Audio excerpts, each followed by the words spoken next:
¿Querías tomar la palabra? Sí, como no, señor presidente. Bueno.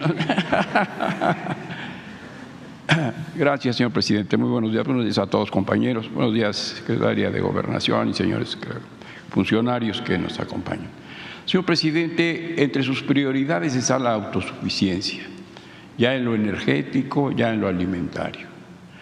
Y en lo alimentario, en lo energético se va consiguiendo, entre paréntesis, el gobernador Ocaña, exgobernador de Sonora, me decía hace unas semanas, diga al presidente que no solamente debe haber una refinería o dos, sino 6, todas las refinerías que hubiera podido hacer, recomendaba, muy emocionado Samuel Ocaña a los 90 y tantos de su edad, y con una claridad y honradez ejemplares. Entonces, lo energético va en vías de esa autosuficiencia.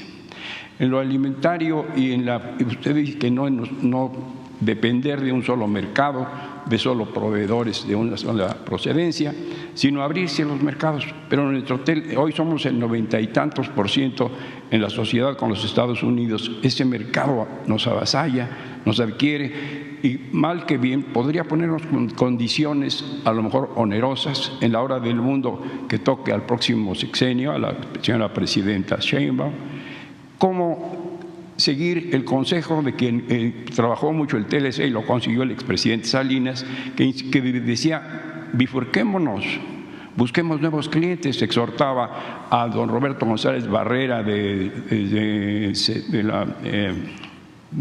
Maseca, entre otros, a banqueros, y por todo el mundo pregonaba buscar más clientes y no depender solo de uno.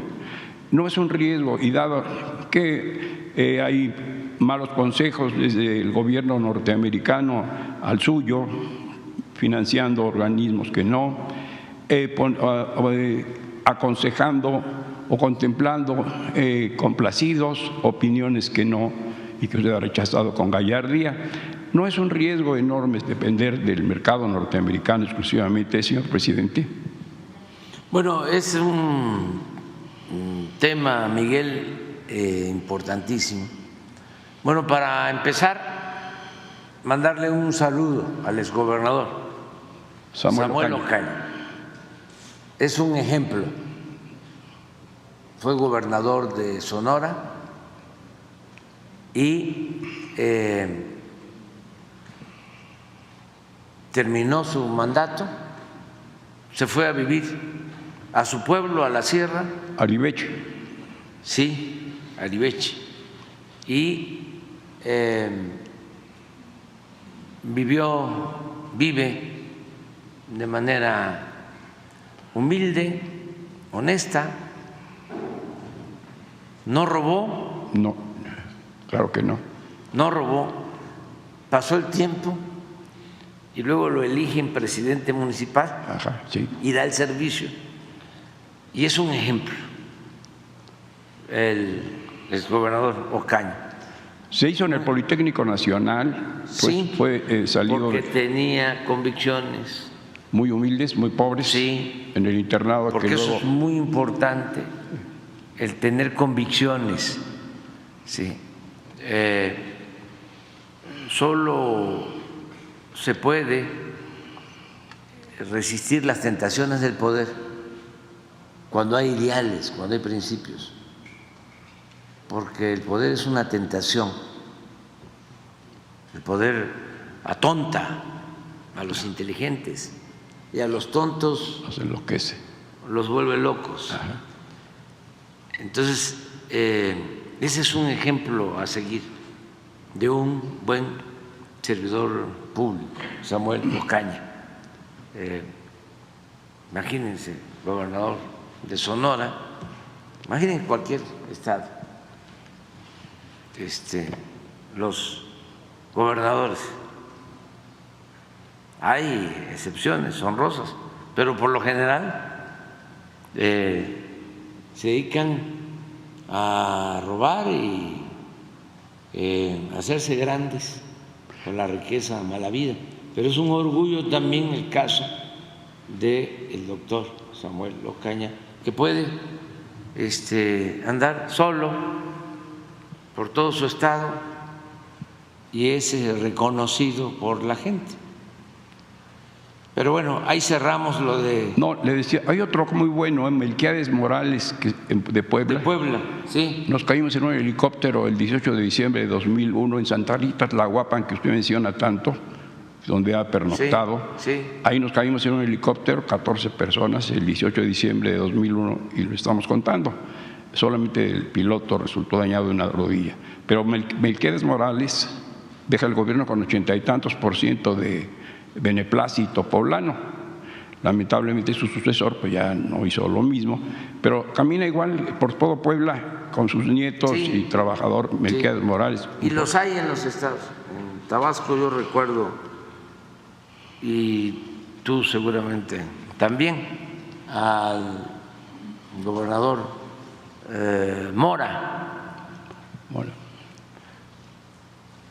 Mora Martínez, ahora me acuerdo de su nombre. Él sustituyó a Carlos Madrazo. Manuel Mora. Se decía que lo iban a acusar de pobreza inexplicable. Bueno, Leandro Rovirosa también. Leandro Rovirosa. Cuando terminó, no tenía casa donde vivir. El siguiente gobierno le construyó una casa para que pudiese vivir. Entonces, sí hay que tomar en cuenta eso, ¿no? Lamentablemente son excepciones, no es la regla. Sobre el tema, Miguel, que tratas, es importantísimo, porque hay que buscar un justo medio en las relaciones económicas, comerciales de México con el mundo. Ni tanto que queme al santo, ni poco que no le alumbre.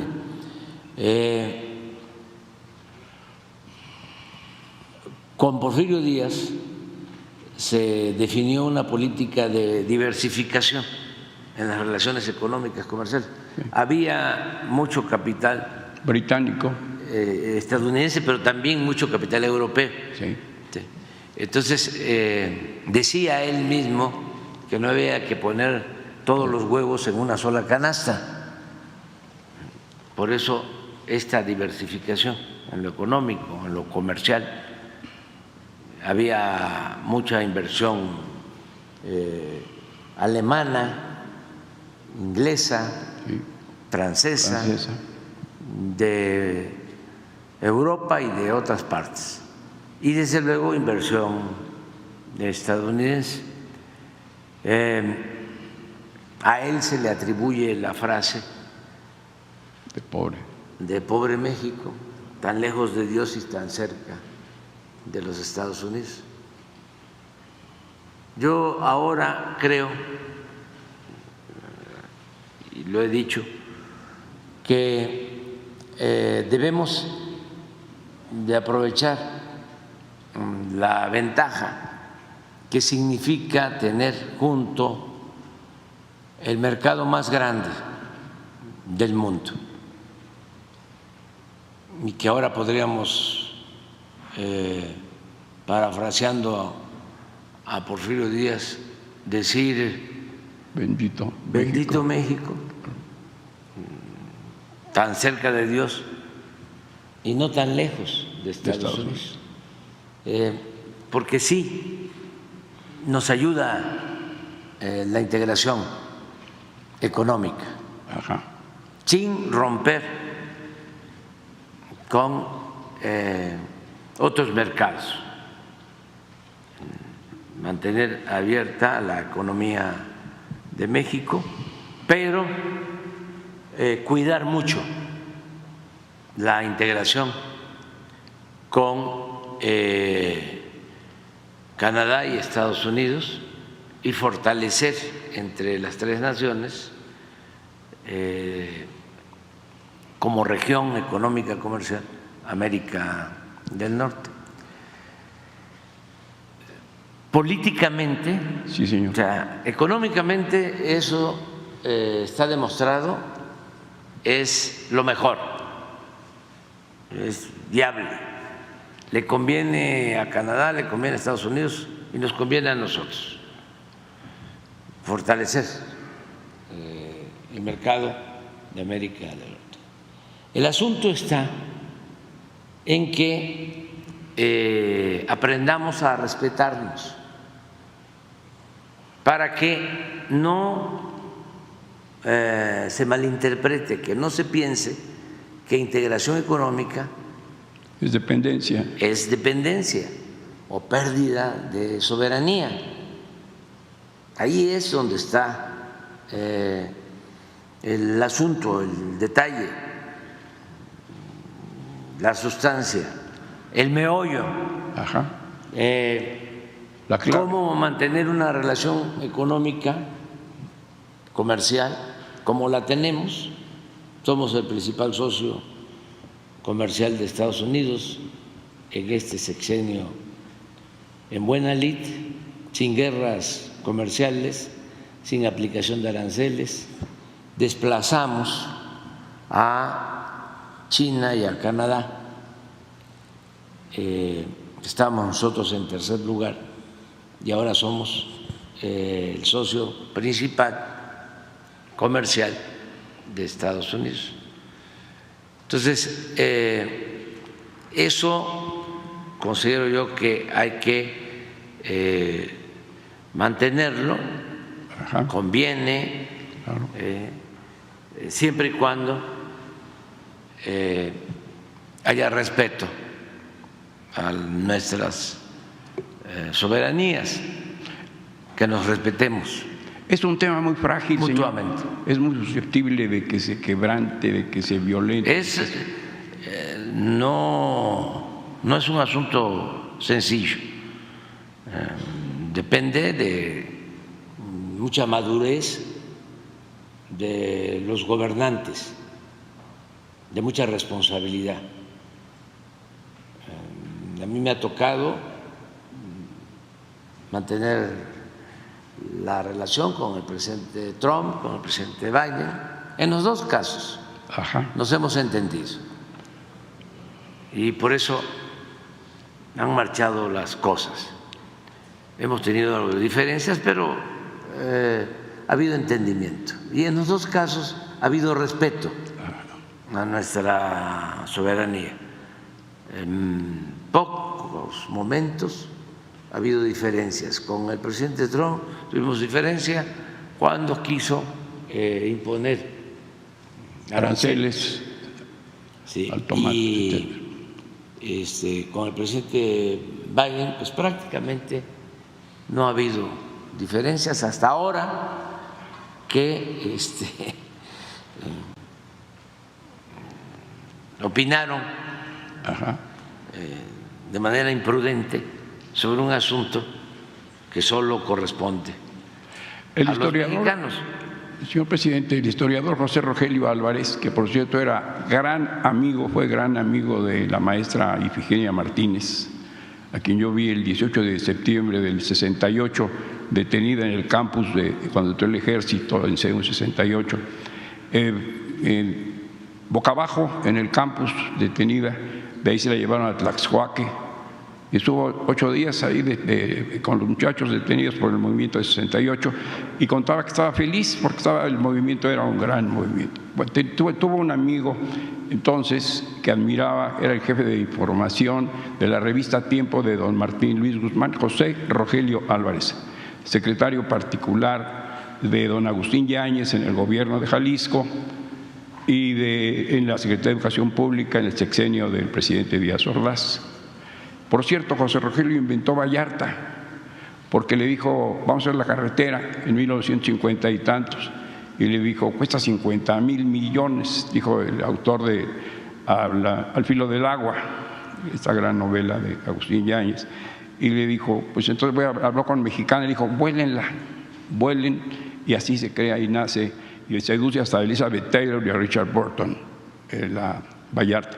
Pues muy amigos ellos combatieron ya en el año 45, la maestra Ifigenia Martínez y José Rogelio Álvarez en la caída, el declive de la Revolución Mexicana, ya en el año 45. Recomendaba siempre a José Rogelio Álvarez, creador de la Enciclopedia de México, que se estudiara mucho a los Estados Unidos, que si los mexicanos deberíamos tener dos grandes temas, la Iglesia y Estados Unidos, a los que debíamos prestar gran atención. Nuestro cuerpo diplomático, los colaboradores, ustedes mismos que ya han llegado a la presidencia, sé tratar con los norteamericanos, sé cómo reaccionan, puedo intuir, puedo adivinar, puedo percibir, en fin, cómo van a responder ante esta o aquella situación. ¿Cómo calcula usted que puede ser el próximo sexenio con nuestra presidenta, la doctora Sheinbaum? Y otra hora del mundo no sabemos qué presidente pueda ser. Cómo estar atentos, cómo estar muy al alba ante esa situación, presidente. Bueno, decía que es importante la relación económica, comercial, al grado de que nos necesitamos mutuamente. Ya no sería posible una ruptura en las relaciones económicas, comerciales con Estados Unidos. Sería un caos para ellos y también para nosotros. Sí, porque nos complementamos, hay muchos bienes que ellos consumen y se producen en México.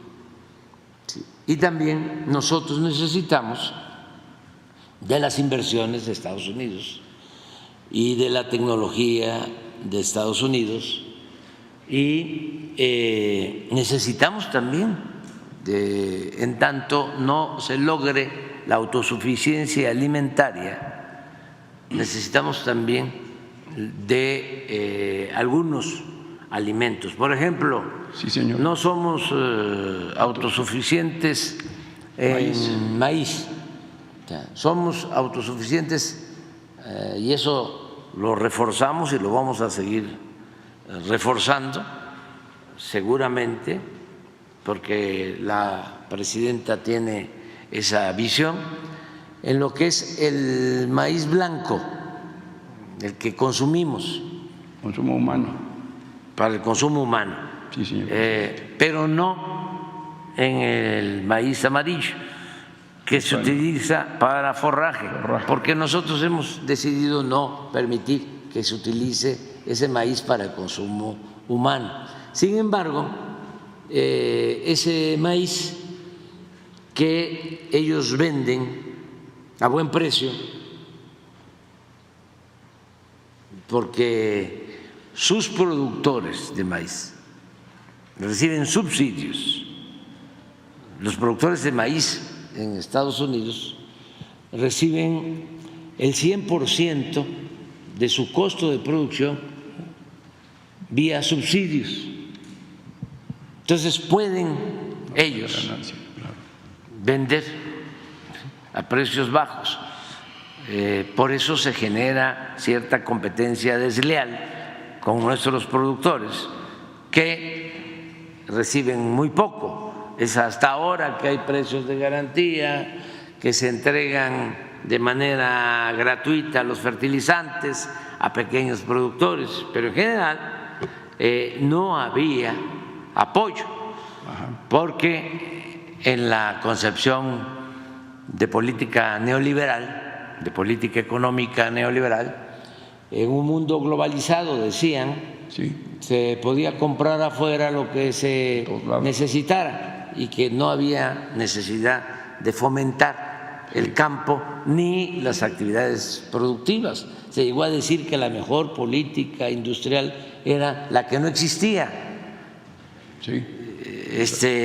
¿Sí te acuerdas de eso, no? Sí, cómo no. Bueno, nosotros no consideramos que esa sea la opción, la alternativa. Nosotros pensamos que es indispensable la autosuficiencia, buscar autosuficiencia alimentaria y autosuficiencia energética. Avanzamos considerablemente en este sexenio en la autosuficiencia energética, porque la política petrolera era vender petróleo crudo y comprar gasolinas. También una concepción economicista muy elemental, sin tomar en cuenta una serie de factores, la generación de empleos en México, el darle valor agregado a nuestra materia prima. Los tecnócratas decían que no era negocio la refinación, que el negocio era sacar el petróleo y venderlo, claro, porque no se le paga renta a la naturaleza. Sin embargo, se produce una gran dependencia, muy riesgosa. Claro. Se llegó a importar hasta el 80% de las gasolinas que consumimos. Cuando la crisis por el huachicol, llegamos a tener reservas porque dependíamos de las importaciones de gasolinas para 4 días. 4 días. Imagínate, imaginemos todos que no nos vendan gasolina. No solo depender de sí, en 15 días, ¿qué hace un gobierno? Tumban a cualquier gobierno. Entonces, si tenemos nuestras gasolinas, nuestro diésel, es distinto. No estoy insinuando de que se atreviera cualquier gobierno extranjero a hacer eso. O sea, siempre se conseguiría pues la gasolina. De todas maneras, hay que evitar ¿sí? esos riesgos, un poco lo que decía tu maestro, o sea, cuidado con la dependencia. Lo mismo en el caso de los alimentos. Lo mismo en el caso de los alimentos. Hemos avanzado bastante, sin embargo, dejamos de ser autosuficientes en granos básicos. Somos, decía yo, dependientes en maíz amarillo. La presidenta electa decidió que la acompañe como secretario de Agricultura Julio Verdaguer, que es un extraordinario, exitoso, ¿verdad? Sí, muy bueno, conocedor de todo lo relacionado con la producción del campo, con el sector agropecuario, hombre muy serio, muy capacitado, muy preparado, y entonces va a ayudarle mucho en eso. Entonces, yo creo que hay que ir hacia la autosuficiencia y pienso también que sería conveniente preparar un plan de sustitución de importaciones hacia adelante. Yo recomendaría eso.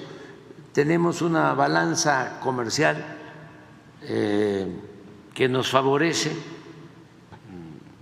no tenemos déficit comercial, es una balanza superavitaria, es decir, vendemos más de lo que compramos. Sin embargo, hay renglones donde no se sectores que o mercancías o productos que se importan que podríamos nosotros producir aquí. Sobre todo tenemos una balanza muy desfavorable con relación a China. Con relación a China, es más lo que nosotros compramos de China, contrabando muy duro que están lo que le vendemos. Y hay muchos productos que podríamos nosotros producir, desde luego en el marco de esta integración económica de América del Norte.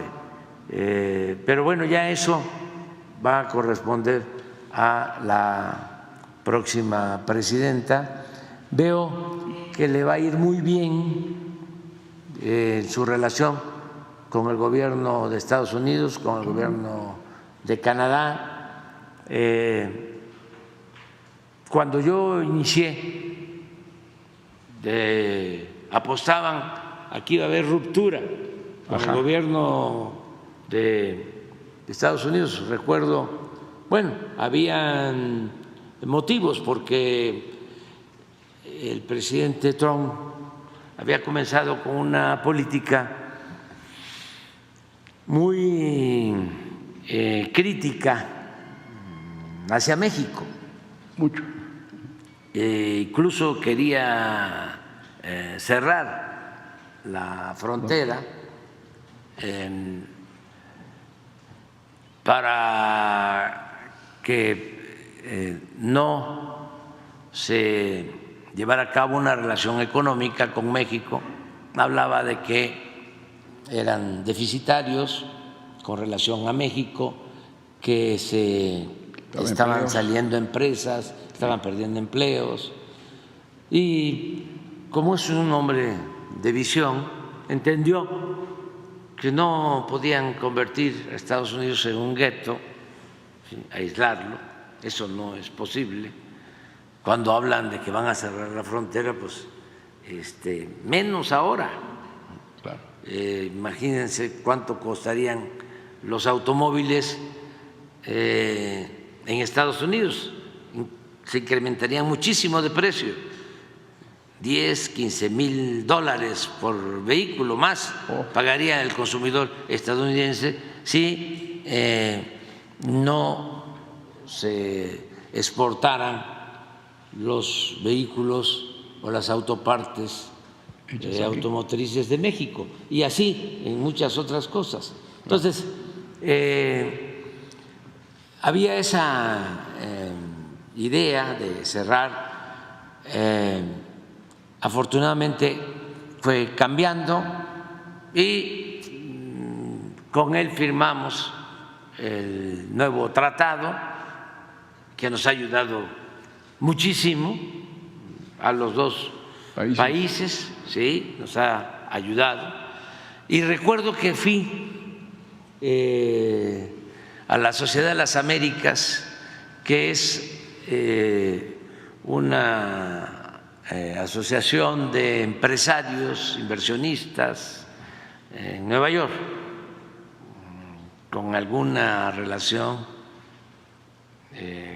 con la Fundación Rockefeller. Entonces me invitaron, era yo candidato a la presidencia en el 18, y la coordinadora de todo el grupo, bueno, estuvimos hablando ahí con banqueros y con inversionistas, y dice, bueno, yo lo único que le pido es, porque es probable que gane, lo único que le pido es que me invite a la primera reunión que va a tener con el presidente Trump, porque no me la quiero perder, porque daban como hecho de que iba a haber choque, sí, que iban a salir chispas, fricciones. Sí, y no pude invitarla a la primera reunión, pero fue muy buena la relación con el presidente Trump, y ya dije, con el presidente Biden ha sido también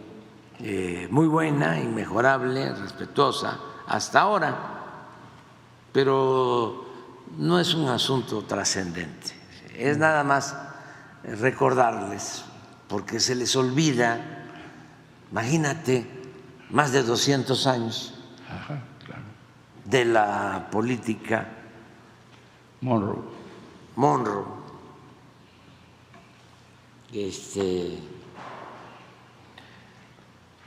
Y hay esa manía, no en todos los funcionarios de Estados Unidos, no en el presidente Biden, pero sí en algunos políticos, congresistas, algunos funcionarios del Departamento de Estado, de las agencias.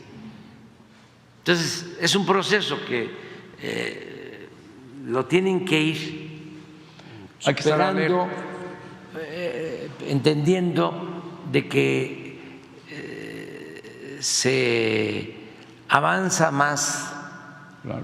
que nos conviene más la integración respetando nuestras soberanías, la integración económica respetándonos.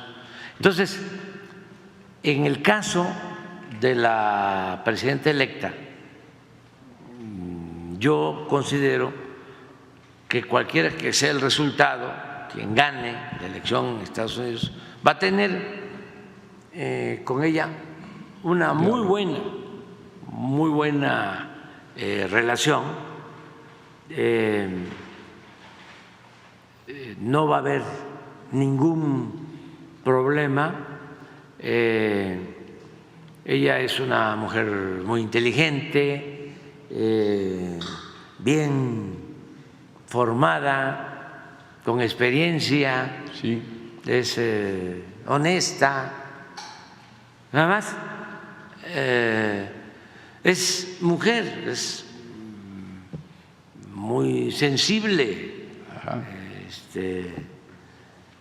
A veces nosotros los hombres somos más rudos en nuestro trato, la mujer es más fina, más exquisita, ¿Ah, sí? más sensible, Sensible, sí, entre cómo no. otras cosas. Entonces va a ser una muy buena, Interlocución. sí, muy buena la relación. Sí, no tengo ninguna preocupación. Además, es un asunto también ya estructural, que es lo que deben de entender nuestros adversarios. No puede haber una ruptura. ¿Por qué? Porque nos necesitamos mutuamente. No es que un país pueda castigar a otro. Ya no, ya pasó ese tiempo. Es que tenemos una relación económica, comercial fundamental, Esencial. esencial. Entonces, tiene que darse Condiciones. de igualdad, lo que sostiene el presidente Biden.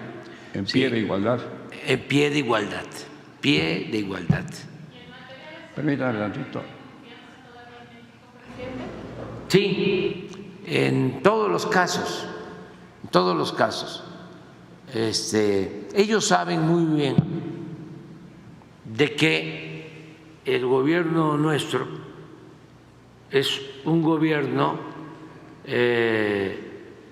con autoridad moral, un gobierno honesto, que nosotros no establecemos relaciones de complicidad con nadie. Eso lo saben. Y también saben los hombres de Estado, los estadistas, saben que eso es lo que nos conviene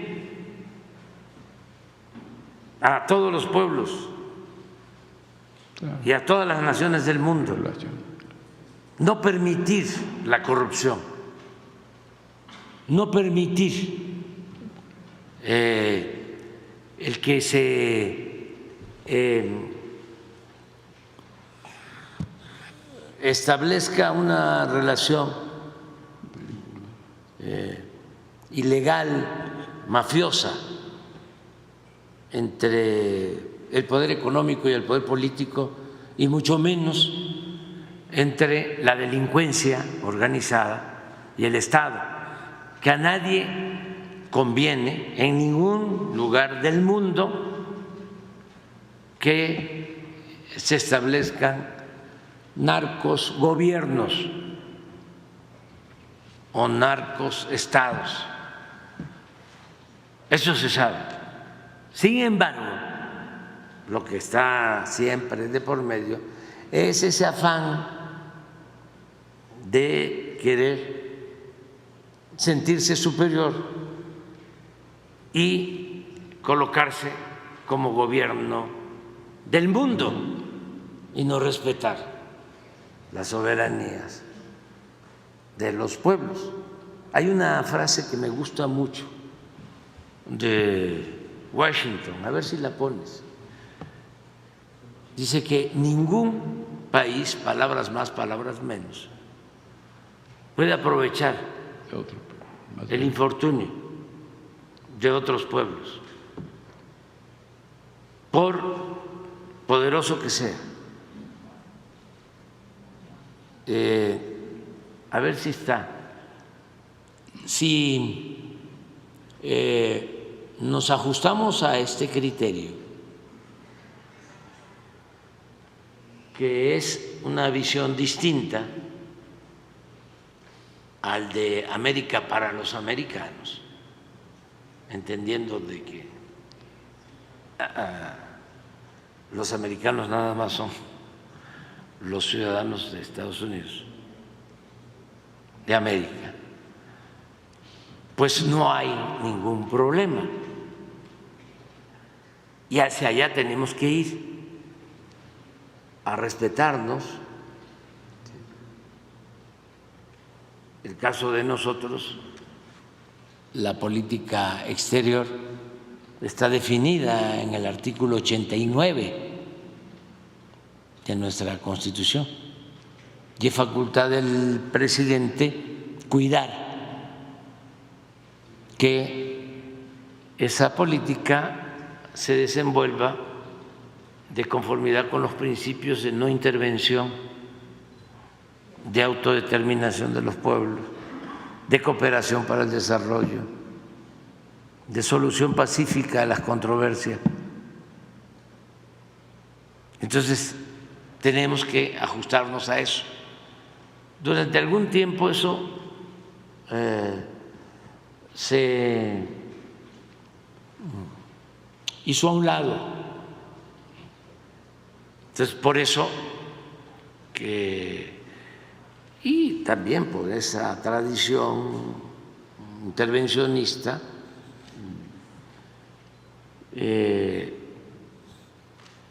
queda, ¿no?, ese prejuicio de aceptar ser vasallo o estar dispuestos, ¿no?, a que nuestro país se convierta en colonia, en un protectorado. A veces ve uno en las redes sociales todavía a quienes opinan de esa manera. Pues no, afortunadamente el pueblo de México quiere ser un pueblo libre, independiente. Ahorita estamos en septiembre, que es el mes de la independencia. Si me permite, señor presidente, aquí nos planteó usted en varias ocasiones el